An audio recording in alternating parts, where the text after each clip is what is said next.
नमस्कार दोस्तों, मैं हूं यशपाल शर्मा और खबरी लाल में आपका स्वागत है।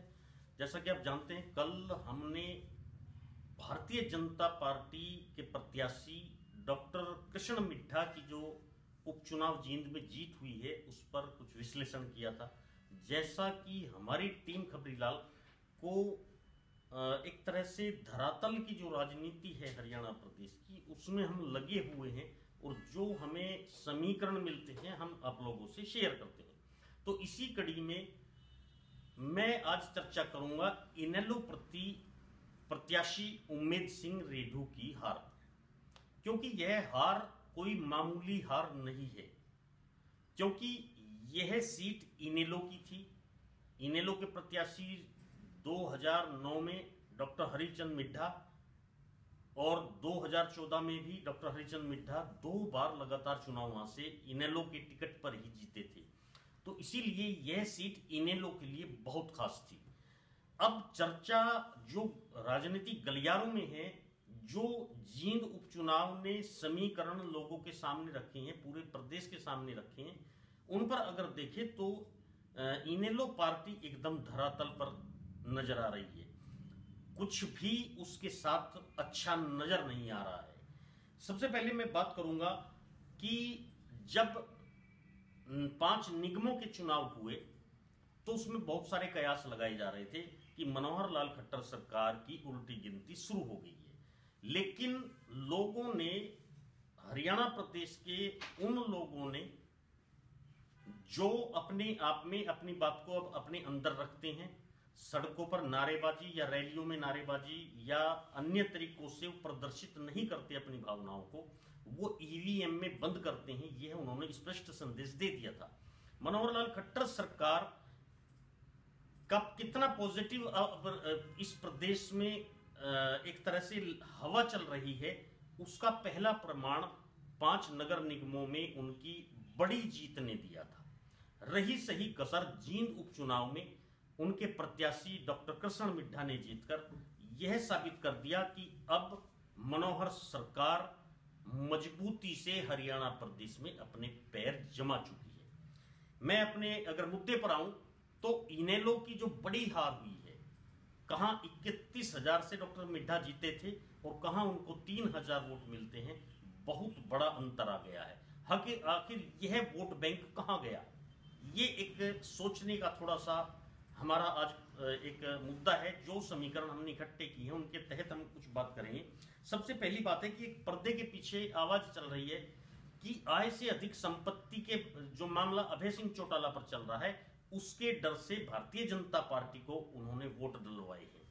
तो इस तरह की ये सिर्फ अफवाहबाजी होती है, मुझे इसमें कोई सच्चाई नजर नहीं आती और लोग भी इसको सिरे से नकार रहे हैं। उसके बाद हार के बाद जहां विपक्ष का एक काम बन गया है, वो आत्मचिंतन नहीं करते, अपने कामों पर नजर नहीं डालते, उसके कारण वो कारण बना है ईवीएम।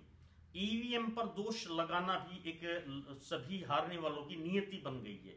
इसको भी जनता बिल्कुल भी स्वीकार करने को तैयार नहीं है।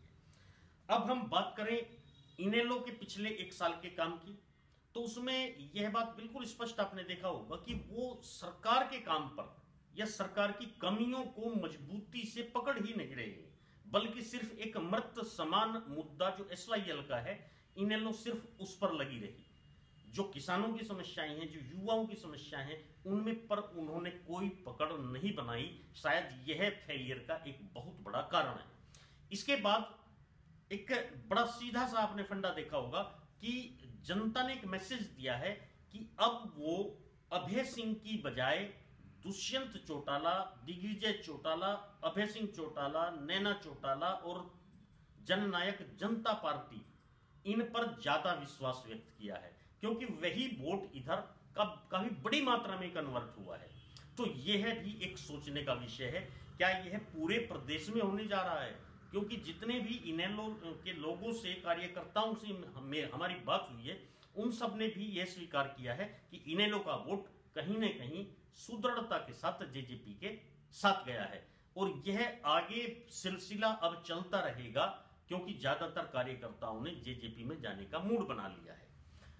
अब आगे बात करेंगे मैं जहां तक प्रत्याशी जो उनके उम्मेद सिंह रेडू थे वो जिला पंचायत सदस्य हैं और उन्हें लगभग बताया जा रहा है कि 8,000 वोट उस समय मिले थे।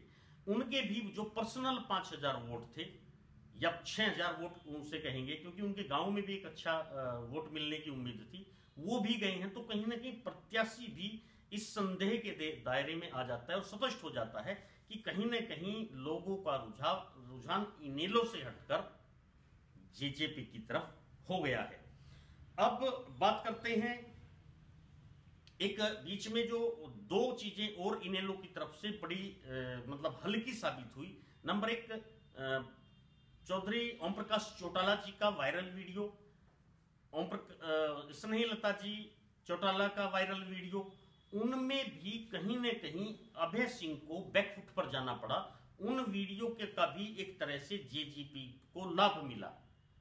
उन्होंने उसे कैश किया और अपनी भावनाओं को बताया कि पहले हमें पार्टी से निकाल दिया बिना कारण बताए, और न हमें झंडा मिला न डंडा मिला, ना हमने कोई लड़ाई की, हमने अपनी अलग पार्टी बना ली और फिर भी हमें घेरा जा रहा है। तो ये भी कहीं न कहीं एक नकारात्मक सोच में तब्दील हुआ वहां पर। इसके अलावा बात करें, इनेलो ने चुनाव में भी कहीं न कहीं सिर्फ अगर कंसंट्रेट किया है तो वो जेजेपी को किया।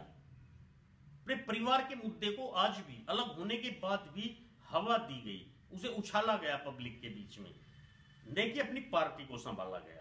तो ये इतने कारण वहां पर हैं, तो इनसे बड़ा स्पष्ट है कि इनेलो का जो ये हुआ है कि कहां 32-33 हजार वोटों से वो 3,000 वोटों पर आए हैं और जमानत जब्त हुई है। एक तरह से ये हार नहीं, बड़ी हार थी, दुर्दशा थी।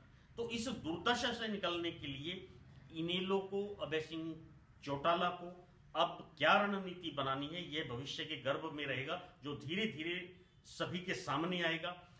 अब चर्चा मात्र यह है कि लोकसभा चुनाव एक तरह से बिल्कुल सिर पर आ गया है और इस चुनाव में जेजेपी ने भी ऐलान कर दिया है कि वो 10 की 10 सीटों पर लड़ेंगे और इनेलो भी लड़ेगी, कांग्रेस भी होगी और भारतीय जनता पार्टी भी होगी। तो ऐसी दशा में मैं एक बात अपने दर्शकों को बहुत ठोस अपने सबूतों के तौर पर क्या कहूंगा कि प्रदेश में कहीं न कहीं राजनीति की जो दशा है, जो दिशा है, वह बदल चुकी है। लोगों की तासीर बदल चुकी है, सरकार की तासीर बदल चुकी है।